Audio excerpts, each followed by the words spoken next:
was inspired by the arrival or return of General MacArthur, and I said, I'm gonna be a freedom fighter. I left the island in 1964 to go to the University of Washington. My father sold a portion of his land so that I could go to college. I was born in the Philippines, in a town of Bacara, Ilocos Norte. That's the province. That's my heritage. That's where, you know, my background is.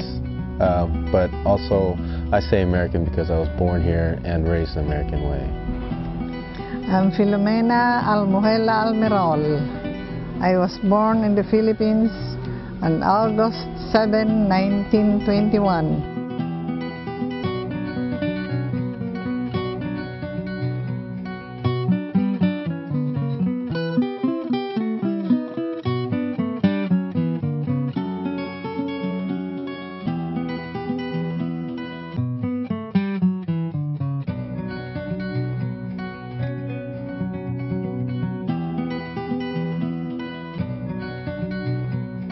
Traveling the back roads of Bainbridge Island, Washington, one sees many traces of Filipino pioneers who settled and farmed here in the early part of the last century.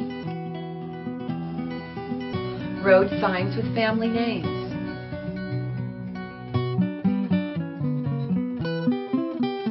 The Rotary Park mosaic with its images of farm stand and famous island strawberries. An old homestead glimpsed through the trees. But is that all there is? History? Gatherings at the Bainbridge Island Filipino-American Hall join history with present-day fun. Here, the culture is transmitted to a new generation. Since 1989, Rudy Rimando has been president of the community. But we owe very much respect and honor, because it had not been for Rudy, we would not be in this hall today.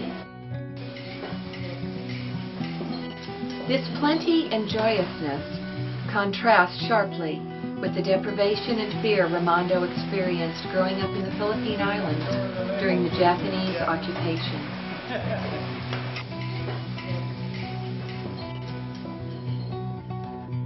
During the war, food is always scarce.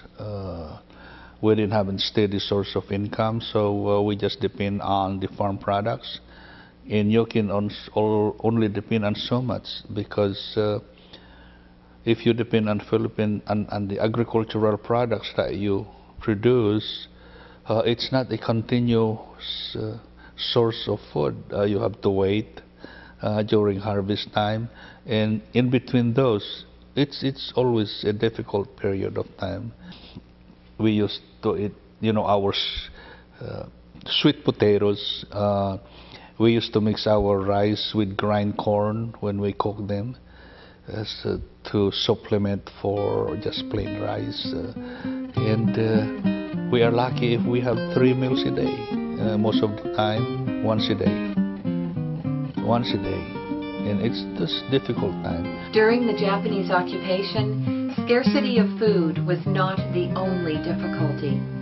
Filipinos performing their daily chores risked confrontation and kidnapped by Japanese troops. We were always scared, because when the Japanese make their patrol, they also bring men along with them to work for them, like carrying their loads, some of their loads, washing their clothes maybe during their patrol time or period, and also cooking for them.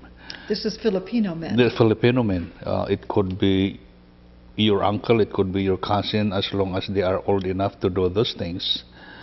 So in order to avoid that, I can remember that there were men stationed at different locations from 6 kilometers away towards our place. So there could be about 6 or 7 stations that when the first one saw some patrol, Japanese patrol, coming out from the camp, going to the different barrios, they will pass the word until we hear the word. And if there are patrols suspected of coming to our place, we will evacuate the place, so that to avoid them.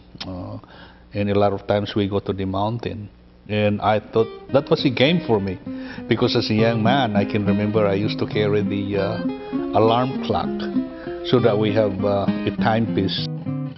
The arrival of the American forces into the Philippines changed Rimando's life and gave him direction for the future. After the landing of General MacArthur, we moved to another town, which we live in a house adjacent or next to the highway. And we saw soldiers coming toward north, because Manila is a part of the island where I was born, which is Luzon. And when the American soldiers arrived in tanks, on foot, and all kinds of transportation, yes, we were on the highway giving the victory signs for them, yes. And in fact, I can remember because my mom used to have a little store for fruits and vegetables, and she used to throw bananas to the American soldiers, and we enjoyed watching that. I said, I'm gonna be a freedom fighter, and that is the first thing that came up to my mind.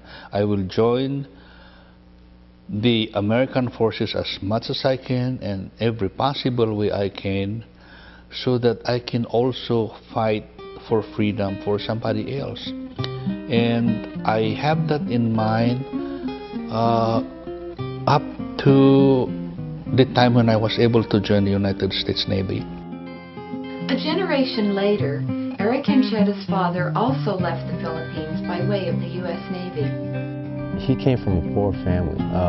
He originally wanted to be an architect.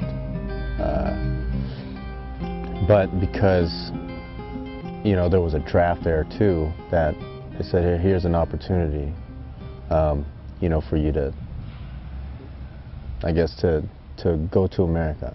You know, I mean, like, and they didn't have money to take a boat or you know, go on a plane or anything like that. So I mean, this was, you know, a lot of people's opportunity, I felt, you know, to get out of what their, you know, their environment. The U.S. military gave him, you know, opportunity. I mean, for him, and then my mom, his wife, and then eventually, you know, our family to actually see the world and travel. In a parallel development, by the mid-1900s, a sizable Filipino-American community had grown up on Bainbridge Island. The first individuals came during the Great Depression. Teddy Balagot, the daughter of a Filipino farmer and a Native American mother, begins her story with the emigration of her father from the Philippines. My father was immigrated from a tiny barrio or village in the Philippines. He was probably only 18. He said it took him 9 months to walk from Bacnotan, La Union, which is a northern province, and he said it took him 9 months because he had to walk with a knapsack, like a hobo. And he got to Manila and worked for Standard Oil to get enough passage money. Now this is for someone that was had very little education, and but he wanted a better life. So he came to America. He ended up in North Bend with the railroad, but Nick Buxett, one of his, they're part of the Manung farmers that all immigrated here around the same time during the Depression. They worked in, they ended up in the International District working the fields on Bainbridge for strawberries and for the Japanese, and then they would go to Alaska for the salmon. During the war, they took care of the farms and for the Japanese, and after the Japanese came back, many of them were, they have this strong bond between the Japanese and Filipino farmers. And my father was given enough to buy his own farm in like 1946. Victor Corpus, who was his neighbor and cousin, also had all of where Viewcrest is on Highway 305 Bainbridge Island. The Almazons had the other acreage to the north of them, which borders the Suimatsu property. So you're talking about, that is just that part of the highway, which would be the east part of Highway 305 and Lovegren Road. Eric Ancheta lives on Bainbridge Island with his wife and daughter. He was born in the U.S. to Filipino parents. Ancheta's mother and father raised their children to be fluent in both cultures. It was important for my parents for us to always speak English inside the household. And the reason being is, you know, when they first got here, they had a hard time with their accents, you know, in the American culture. But they did, how they made it important for us is, you know, I mean, is the language still kept in us. I mean, they talk to us in Tagalog. They brought their morals and values, you know, that they were raised, you know, and instilled it in us. And also, you know, I meant the food-wise too as well. The food was a big thing that helped that balance. And family was a big thing too. Family, you know, I mean, like they made sure that we saw family all the time. As a new father, Ancheta focuses on providing for his family. Still, he has had time to make some observations about the Bainbridge Filipino-American community. What I found, I guess, walking around, it's not just, you know, just Filipinos here anymore. You know, they migrated, they integrated, you know, Filipino and Native Americans. And so, you know, you get that Indo-Pino. Summer of '42, there was at least 15 Native women that came down. They were part of the migrant workers that were hired to come down here to pick strawberries, because the strawberries from Bainbridge Island are the best tasting. So my mother met my father, the Almoellas got married. I think the Tabafundas were the first family that met and married that summer.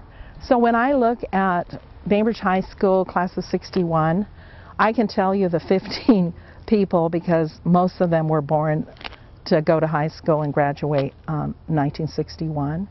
We are Indo-Pino, we're Native American and Filipino, but many of us identify more with the Filipino side because our fathers were the farmers here. And then our mothers are Native American, and they're even quieter, I think, than the Filipino culture. As a team, they both worked very hard to raise 4 children on this island and not have a mortgage. And they had, but the Bahian spirit for the Filipinos is you help one another. Native Americans are very similar. When my father and his brother Tom chose to come to the United States, they still continued to help their family in the Philippines. Well, 2 of the brothers, Graciano II and Pedro, were guerrillas during the war, and they lost their lives over there they were killed by the Japanese. I don't know that part of the family as well. I've been there once, and I can say that I had culture shock. You know, you could say that Philippines is a quote-unquote third world country, but I mean, in a sense, I mean, the riches there. I mean, you know, my past visit, I went. I mean, the malls over there blew out the malls over here. You know, like nothing. Although that, you know, they are poor and, you know, living on the streets or something, like, you know, I mean, in a sense, I mean, they've built their own houses, you know, and then like put up a shop in front of the place even though they don't have any money, you know, just as a way of life or some income coming in, but busy. I think Philippines is busy. We just take life so for granted here in the U.S. And when I got there, it was so sad to arrive in the Philippines and stay at the Manila Hilton, and then when I went into the countryside. But the Filipinos are a very happy, very simple people, and they don't know what we have in the U.S. They can hear about it and imagine it, but for me to see what the family sacrifices and to know how poor a life that they led in the barrios and continue to this day.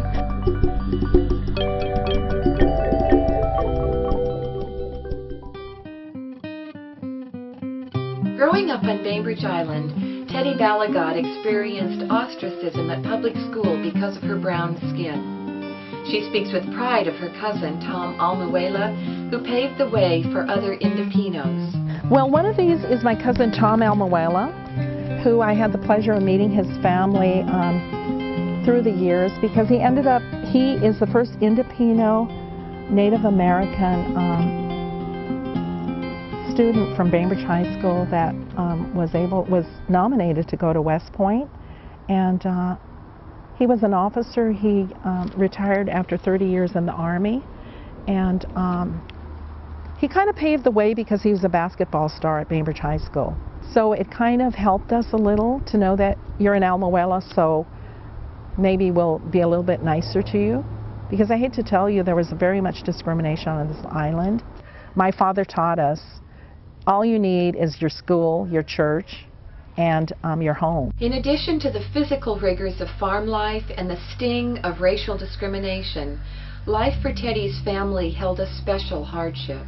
I remember my mother trying to get ready to go to Seattle to take my little brother, who was like 5 months old. I was 5 at the time. She had to call Dr. Shepard to say that my brother was having trouble breathing. She was getting ready to catch the ferry, and my uncle Carlos Almuela was rocking the baby, and he said he stopped breathing. And my mother, I remember her calling the doctor to say, "Never mind, my baby's dead." It kind of split our family apart during that time, because I remember going to the cemetery every Memorial Day, and my father would sit in the car and my mother would be crying at the gravesite. And so much of our culture, you don't talk about things, you feel it.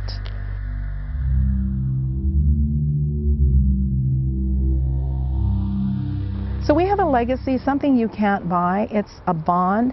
I can come back. I left the island in 1964 to go to the University of Washington. My father sold a portion of his land so that I could go to college.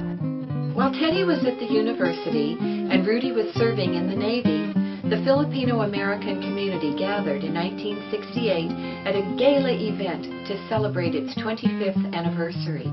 Mayor Ulloa was honored as the guest speaker, but by the time Rudy arrived on Bainbridge Island, the Filipino-American Community Hall had fallen into disrepair. I attended the meeting in 1989, I can remember, and that was November. And this was a dilapidated building where we are right now, and there were about 11 or 12 old-timers. They were having a meeting here, and I was invited. And as soon as I walked out, they said, "Oh, here comes our president." This year we had a very successful celebration of the Indopino. We had a very successful celebration of the Strawberry Festival. We had 2 very successful fundraising events, and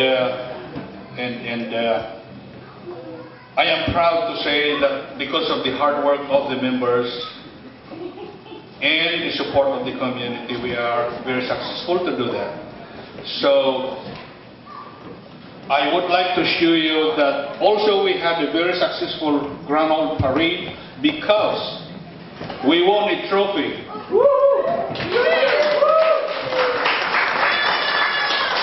First place, the most neighborly group. But I do want our story told because there's so much history. This hall is 60-some years old. My father's farm, that he died 3 years ago, and he loved his land. And everything that's tied to what I do now is tied to people that he knew and cared about. And I'm just proud to be a part of this community. I would want my daughter to know, I guess, the roots of where we came from, why we're, different colored skin, why we do certain things. There are Filipino songs for Christmas and stuff like that that would like her to know, count 1 to 10. some of the simple things like that. Blessing is a big thing, you know, to respect your elders. The younger Filipino Americans should learn also about the background of their parents or grandparents. They have to know so that they can appreciate how lucky they are that they didn't have to go through the experience of hardship that their parents and grandparents experienced during their younger generations or younger ages.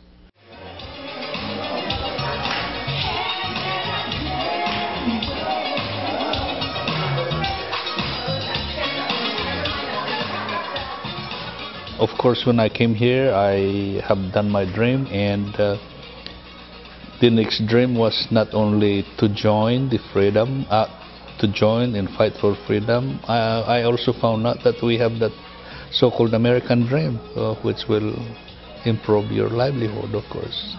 And from that on, I just enjoy life here in the country.